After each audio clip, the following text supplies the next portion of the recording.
অরিন্দম দা, EVM বদল করা হয়নি, মানে এরকম চেষ্টা হলেও এই চেষ্টা বৃথা গেছে, এটা ক্লিয়ার করে দিল আজকে সুব্রত গুপ্ত।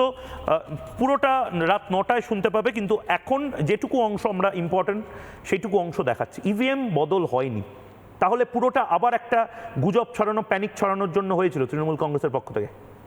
ময়ূক, এটা আমার পাশে বসে আছে যুধা, অনেক ভালো বলবে, ডেটা সায়েন্সের লোক। তাও যতটুকু আমি জানি, এই ইভিএম টেকনোলজির আবিষ্কর্তা সম্পূর্ণভাবে এই ভারতীয় টেকনোলজির আইআইটি গান্ধীনগরের ডিরেক্টর রজত মুন্না।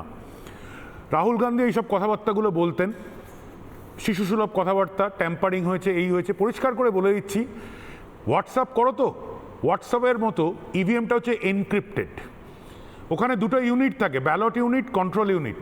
অত বোঝানোর দরকার নেই। তুমি যেমন অফিসে ঢোকো ময়ূক, তুমি যখন তোমার কার্ডটা ছোঁয়াও তোমার রিপাবলিকের অফিসে, তখন ওখানে রিয়েল টাইম সেন্সিং হয়।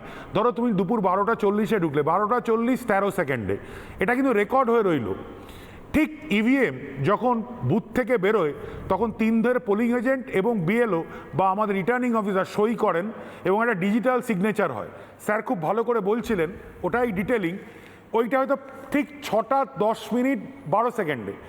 ওটা যখন স্ট্রং রুমে ঢোকে, তখন হয়তো রাত্রি 11:40 13 সেকেন্ডে।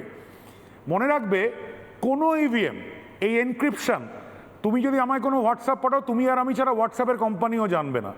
এটা কোনোভাবে বদল সম্ভব নয়। যখন ওরা স্ট্রং রুম থেকে আমাদের কাউন্টিংয়ে খোলা হবে না, যদি কেউ তৃণমূল কংগ্রেসের কেউ, যেরকম এটিএম মেশিন অনেক সময় অনেক চোর দেখেছি তুলে নিয়ে চলে যাওয়ার চেষ্টা করে, এটা ইভিএম মেশিন যদি তুলে নিয়ে যাওয়ার চেষ্টা, না, এটাতে তৃণমূল দারুণ সিদ্ধ হস্ত। বালি কয়লার মতো যদি ইভিএমটা চুরি করে জলে ফেলে দিতে পারে, যেরকম করে ব্যালট গিলে খায়, এইটা হচ্ছে একমাত্র উপায়। তাহলে কি হবে সেটাও গুপ্ত স্যার বলে গেলেন, রিপোল হবে। কিন্তু কোনোভাবেই যেটা ভয় দেখানোর জন্য হিন্দুদের, বিজেপিকে ভয় দেখানোর জন্য যেগুলো বলছে ইভিএম বদল করা হচ্ছে, ইভিএম হ্যাক করা হচ্ছে, রাহুল গান্ধী এসব বলছিলেন। সুপ্রিম কোর্টে গিয়ে রজত মুন্না ক্লিয়ার করে বলে দিয়েছিলেন এসব শিশুসুলভ কথা বলবেন না, এতে হিন্দুদের দুর্বল করা হচ্ছে মানসিকভাবে। বিজেপির প্রত্যেকটি কর্মী, প্রত্যেকটি সমর্থককে বলতে চাই, কোনো ইভিএম হ্যাক সম্ভব নয়।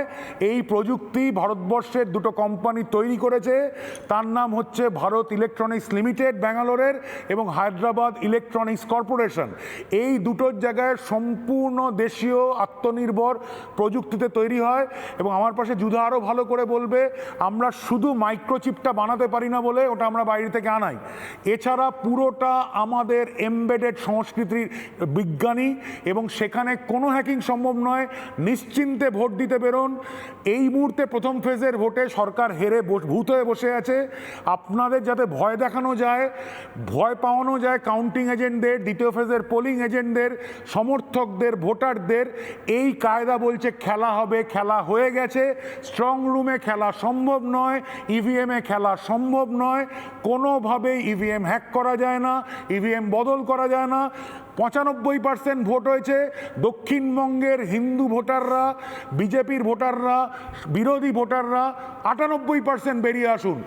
সিআরপিএফ আছে, ইলেকশন কমিশন ইন্ডিয়া আছেন। আমি শেষ কথা বলে শেষ করতে চাই, প্রথম ভারতবর্ষের মানুষ ভোট দিতে শিখেছিল এক বঙ্গ সন্তানের থেকে, তার নাম সুকুমার সেন, যিনি প্রথম 20 কোটি লোককে ভারতবর্ষে ভোট দিয়েছিলেন।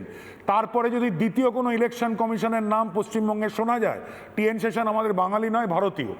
তারপরে সুব্রত গুপ্তর নামকে জানতে হবে, যিনি পশ্চিমবঙ্গের এক বঙ্গত নয়, যিনি সন্ত্রাসহীন ভোট করালেন, ছাপ্পাহীন ভোট করালেন।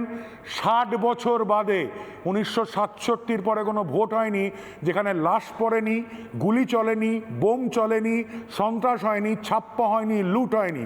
একটা নতুন পশ্চিমবঙ্গের শুরু, নতুন পশ্চিমবঙ্গের ভোট দিয়ে 23 এপ্রিল শুরু করলো ইলেকশন কমিশন অফ ইন্ডিয়া। ঠিক, আমি আরেক নানা ধরনের কন্টেন্ট দেখার জন্য লাইক করুন, শেয়ার করুন আমাদের ফেসবুক পেজ, সাবস্ক্রাইব করুন আমাদের ইউটিউব চ্যানেল।